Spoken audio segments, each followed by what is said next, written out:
aada ugu faraxsanahay maanta wafdi ballaaran oo hogaaminaya madaxweynaha dowlad goboleedka Puntland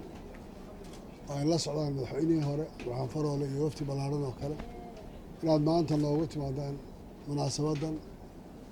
qadarinteeda iyo xushmadeeda iyo ixtiraamkeedaba kulli aan idiin hayno waxaan idin leenahay ku soo dhowaada magaaladiinnii iyo dhulkiinnii aad baan idinkaga mahad celinaynaa imaatinka aad noo timaadeen iyo safarka aada u dheer ilaa iyo meel aada u fog aad ka soo safarteen oo aan garan karayno culayska iyo miisaanka uu lahaa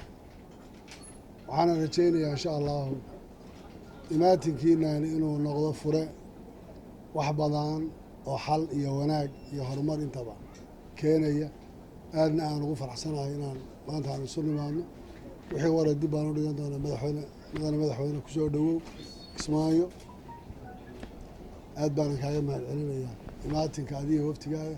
waad mahadsantihiin salaamu calaykum waraxmatullahi wabarakatuh bismillahi raxmaani raxiim madaxweynaha dowladda Jubbaland madaxweyne ku-xigeenada gudoomiyaha baarlamaanka madaxweynayaashii hore ee Galmudug iyo Hirshabeelle koonfur galbeed madaxweyne ku-xigeenkii hore ee Puntland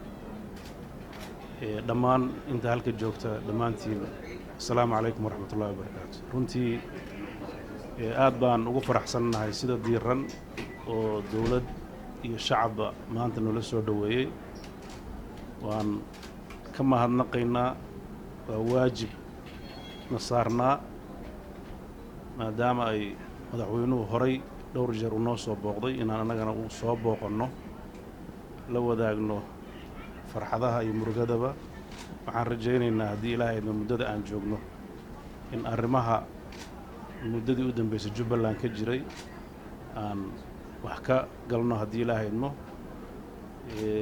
deegaanada dowladaha xubnaha ka ana waxay rabaan midnimo dhexdooda ah dowladda Soomaaliyeedna waxay rabtaa midnimo guud oo dadka u wada horseeda in bulshada Soomaaliyeed loo adeego waxaan rajaynaynaa ilaahay dankiis maalmaha halka la joogo